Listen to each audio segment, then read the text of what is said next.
Hello mga kaigo, welcome po sa ating YouTube channel na Criminology Talks. Ako po si Dean Eisenhower at isa pong registered criminologist at nagdi-discuss po tayo lagi ng mga topics as long as related sa criminology at criminal justice.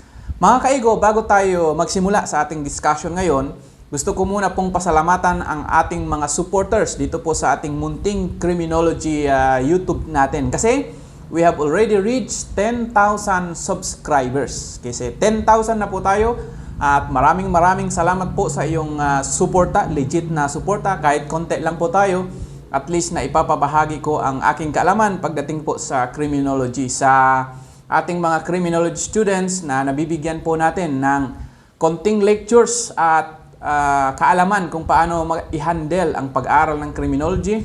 Maraming salamat po sa inyo. At sa mga criminology graduates or reviewees na nagre-review na ngayon, na nabibigyan din natin ng konting free review para po sa inyo at mga tips kung paano ipasa ang board exam. Maraming salamat po sa inyo. At sa ating mga criminology professionals na nanonood po dito sa ating YouTube channel, na nabibigyan din natin ng mga updates pagdating po sa mundo ng criminology sa ating profession na criminology.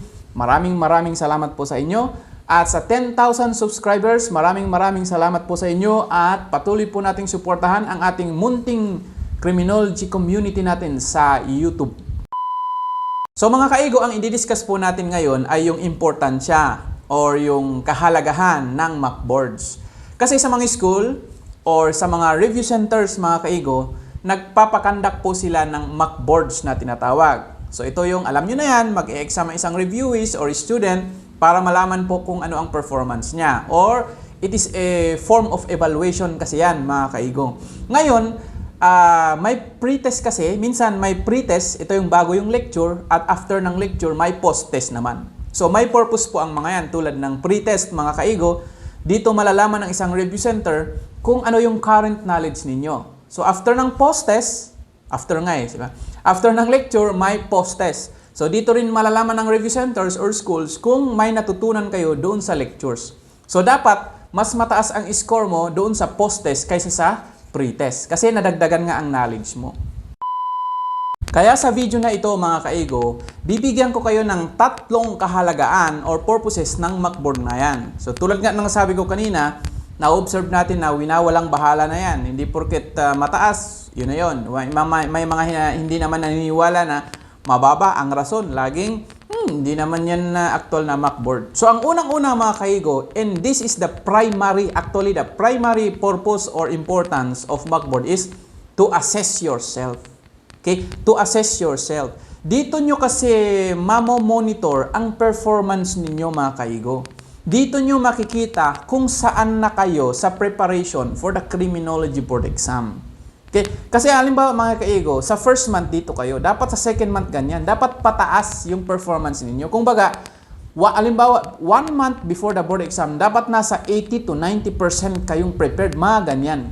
Mamomonitor nyo po yan, makikita nyo po yan sa resulta ng mga mock boards ninyo na kinakandak ng school or yung mga review centers. Okay? Kasi sa mock board na yun mga kaigo, merong pong 3 possible results yan. Okay? Ito yung nasa itaas ka.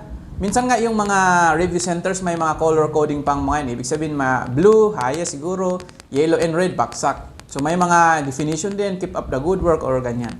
So ang isang resulta mga kaigo, pwedeng nasa taas ka. Ang isa naman, pwedeng nasa bottom ka. Ibig sabihin, baksak ka talaga sa mockboard mo. Okay? Yung isa naman nasa kalagitnaan. So ibig sabihin, katamtaman lang. Okay? Ibig sabihin, hindi masyadong mataas, hindi masyadong mababa. Yang layers po yan mga kaigo is they are sending you a message. They are sending you something na kailangan mong gawin. Halimbawa po, lagi kang nasa bottom result, laging kang baksak. Yan po ang mensahe na ang ibig sabihin ay do more. Ito yung metaphoric phrase na marami ka pang kakaining bigas. Ang ibig sabihin lang po yan mga kaigo na nasa baba ka. Kaya kayo mga kaigo nagre-review, pag po lagi kayong nasa baba, wag po kayong ma-disappoint. Okay? Huwag po kayong mawala ng confidence. Magpasalamat nga kayo. Bakit? Kasi mensahe po yan na kulang ang nalalaman mo. Na you need to do more. You have to study more. Mag-aral pa. Okay? Pag-aralan pa ang mga lessons mo. Okay? nagsesend yan ng message na kailangan mo talagang magpursige kasi kulang ang nalalaman mo. Okay? Bakit sinasabing kulang? Nasa bottom ka lagi. Kapag naman nasa taas ka mga kaigo, yung resulta ng Macboard mo is laging mataas, that is also a message na sinasabi na keep up the good work. So ibig sabihin, marami ka nang alam as of now.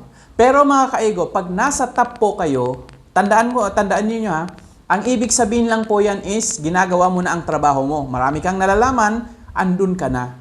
Pero wag po ma-overconfidence. Yan po kasi ang isa sa pag hindi na-control ng reviewist, sabi niya, ay palagi naman akong highest, wag na.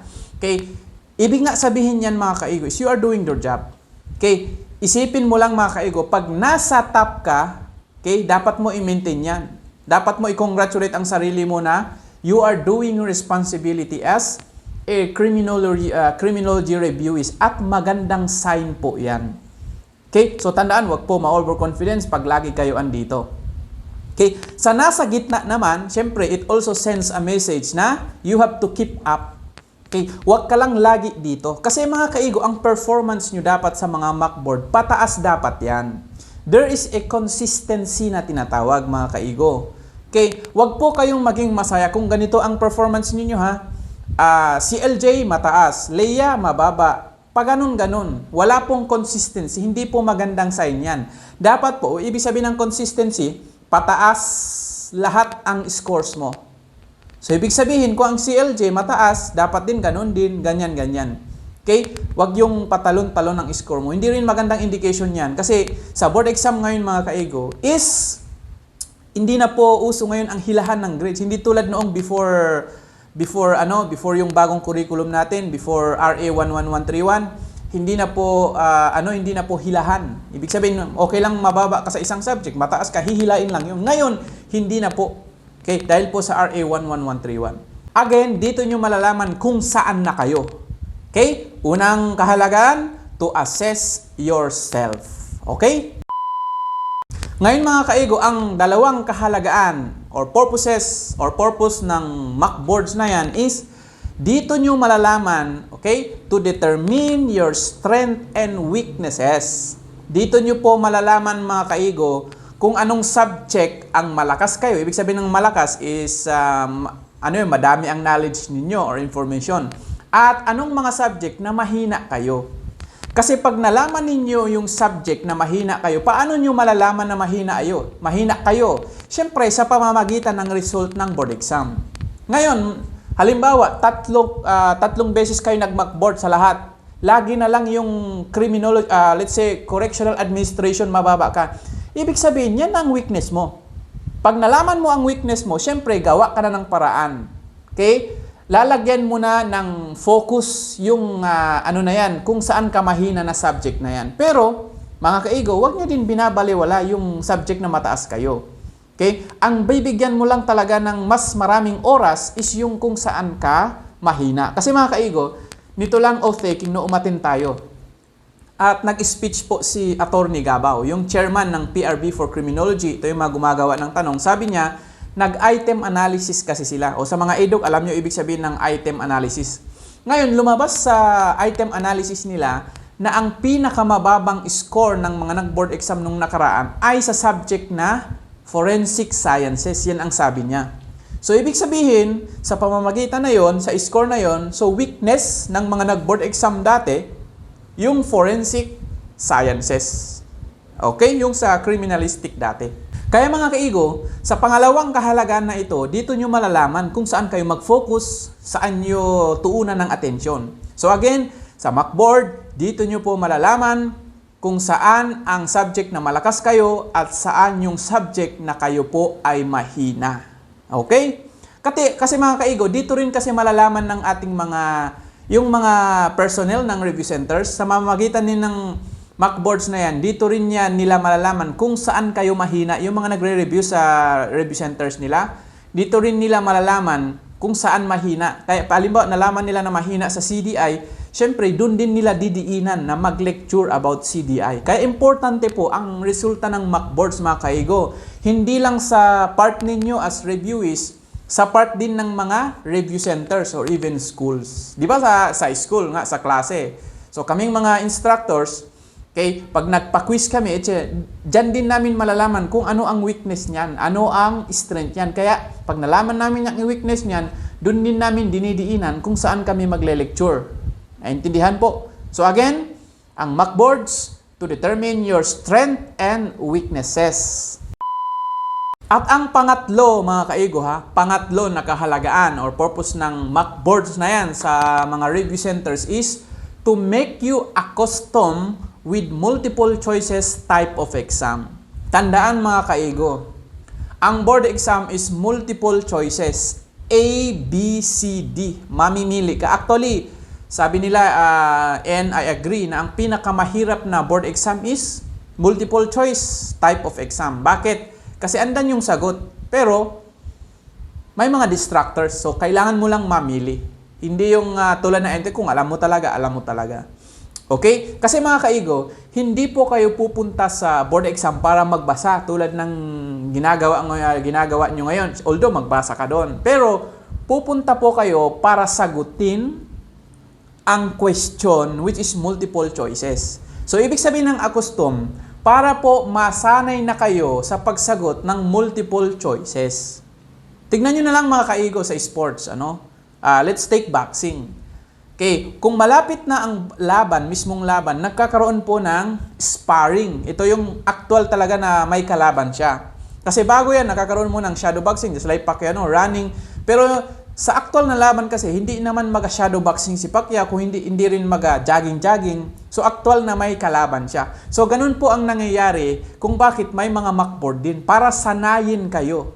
So dapat nga, 15 days or let's say 1 month before the exam, mag-focus na kayo sa Q&A para masanay na ang utak ninyo sa pagsagot ng multiple choices. So tandaan mga kaigo, kaya may mockboard ang mga review centers is para masanay din kayo.